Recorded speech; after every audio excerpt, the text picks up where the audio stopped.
Shalom. I want to start giving all praises due to Yahweh, Bahashem, Yahweh Shah. Respect and honor to all you brothers out there pushing this word with sincerity and truth, laying your life down on the front line in the Agora, aka the battlefield, okay? To preach this gospel of peace, this gospel of truth, okay? And this is another episode of Performing Arts, Brother Shema Basar. Quick, I want to add on to Proverbs 30, okay? Or Titus 1:16, when it talks about a reprobate, okay? And we're going to first start off with real quick. This is not long, this is short to the point. We're going to go with, let's start with Titus 1, verse 16. They profess that they know the Most High, but in works they deny Him, being abominable and disobedient, and unto every good work reprobate. That is the key word. Okay, that's the foundation we're going to build on in Scripture. A reprobate. Okay, now let's go to a precept to get understanding what that reprobate means. Okay, and then we're going to read it to you again, which I did in my last video, the definition of that. Because this year coming up is going to be the year of the reprobate spirit. Okay, so be aware. So now we're going to do Luke 19:20.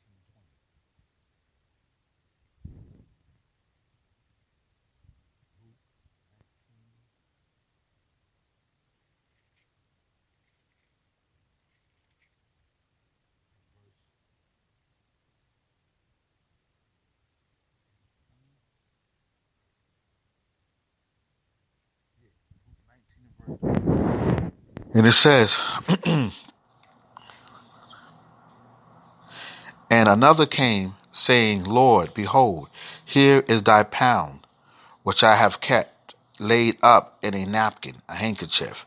For I feared thee, because thou art an austere man. Austere man means discipline. Don't play no games. Okay, for real about his business. And that's what Yahweh shall say. He said, I'm about my father's business. So he ain't got time to play. Remember, everybody doesn't get entertained by a fool, a clown. Okay, so it says, another came saying, Lord, behold, here is thy pound which I have kept and laid up in a handkerchief. For I feared thee, because thou art an austere man. Thou takes up that thou lays not down, and reaps that thou did not sow. He mean his collect.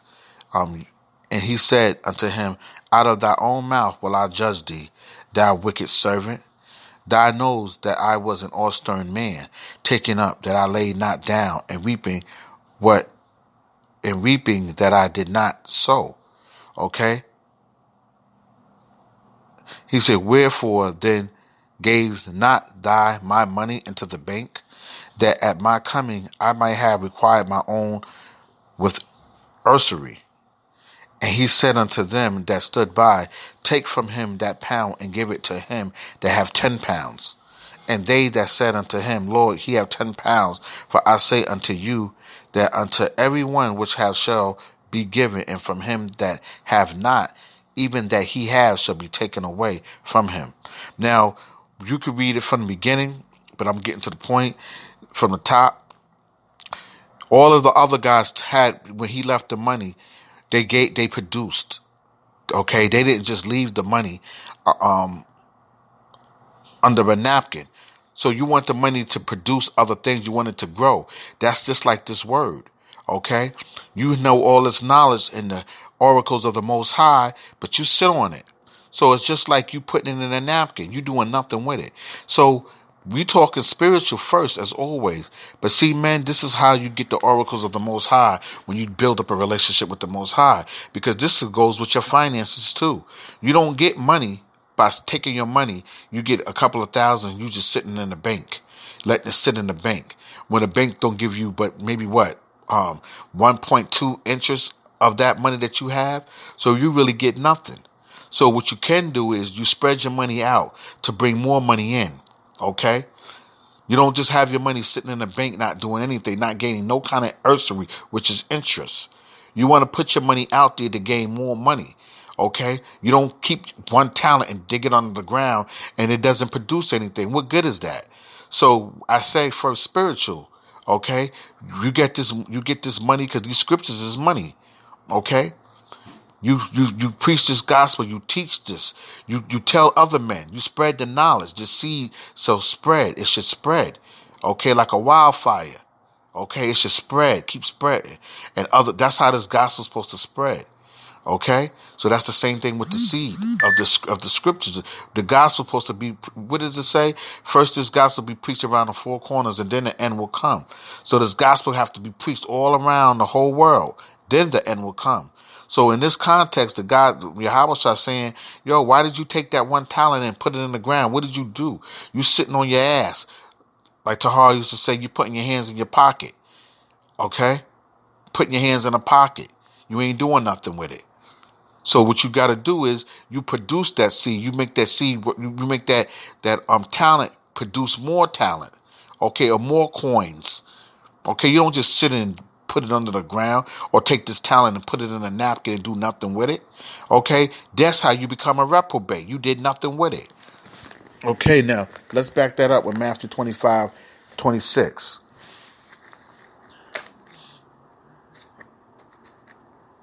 So you could use that as also too with your money. You get your money, you put a little bit away, but you don't be scared and sit on it. You invest. You take that money and invest to do something. So one of the ways you can invest, okay, you take that money, you buy. If you get $100,000, $200,000, you don't buy a Benz, nigga. Okay, you don't buy a Benz. Okay, a Benz or something for $80,000. You buy a regular car. You keep it simple. Okay. Remember, they also say keep it simple. See, this book is more than what you think it is. Okay, but you gotta. I'm still learning as I go. I don't know everything, but it's gonna reveal secrets to you. So yeah, it's spiritual, but it's also business for you to do your assets. So you get $100,000. You don't take the $100,000 and get you a Bugatti, even if a Bentley, and then the Bentley is 98,000. 98,000. That's stupid. You get you a regular car that gets you from A to B, and you take that money and you get more money. You invest it, that could bring you more money. So let's say you have you buy a multi-family house. Okay, now you own one already, and then you build on top of that and add 2 more rooms so you can rent it out to bring you more money. But you don't take the money and you do nothing with it. You just sit on it. Okay, or you leave it in a bank. Okay, by you leaving it in the bank, you see what they say: scared money don't make no money. You put it out there, and that's how you learn. And remember, when you fail, you don't really fail. You learn. And that builds character. Thus says the Lord. Okay. Now we at Matthew 25, 26, 27. Matthew 25, 26, and 27. His Lord answered and said unto him, thou wicked and slothful servant. Yeah, because you didn't put your money and you just let it sit there and sleep. Thou knows that I reap where I sowed not, and gather where I have not strawed. Thou oughtest therefore to have put my money to the exchanges, and then at my coming I should have received my own with usury, bank interest. So when you first doing these scriptures, and you're doing with the Lord first, because the Lord opens that gate for you to have the things that you need to have. Okay, so what do? You gain the knowledge, you study. Okay, then the Lord gives you he gives you more knowledge.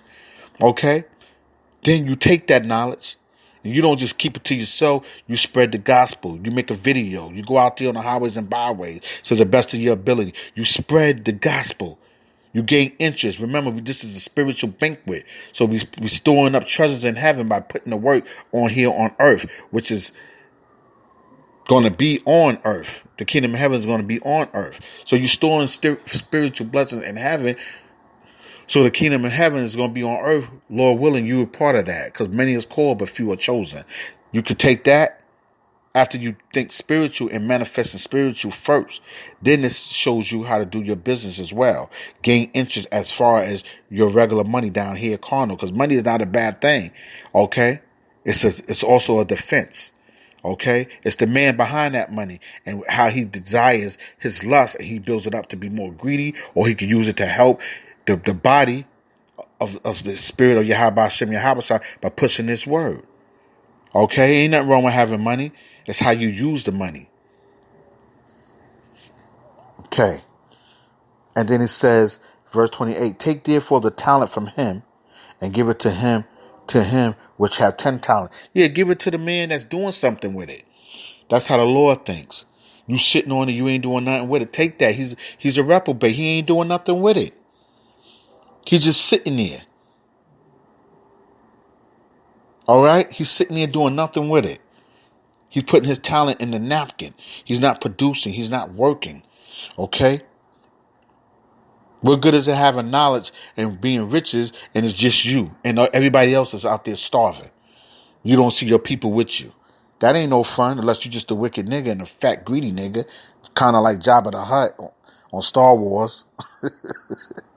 And you got some of these men that's from the circumcision that know the Bible, and that's all they about is money. Jabba the Hutt, pastors and preachers, all about self-gain, all about that money. They'll live good, but they want you to live good, and they'll say, "Oh, don't worry about no other talents. Okay, just keep on working a 9-to-5 bullshit job. You know what I'm saying, and giving me your money." Okay, Jabba the Hutt prophets, Jabba the Hutt teachers. Okay. Nah, that's not what this is about. And when you get to a certain understanding, you will know, you'll be able to dissect the Jabba the Hutt teaches. All right? So now let's go back into the reprobate.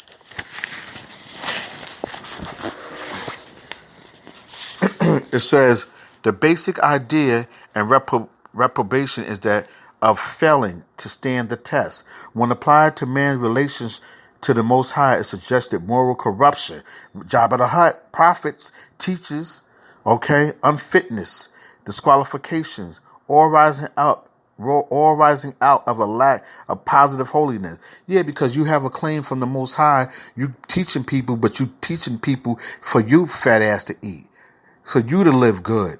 And then your people is poor. The people of your body is poor and they're not eating.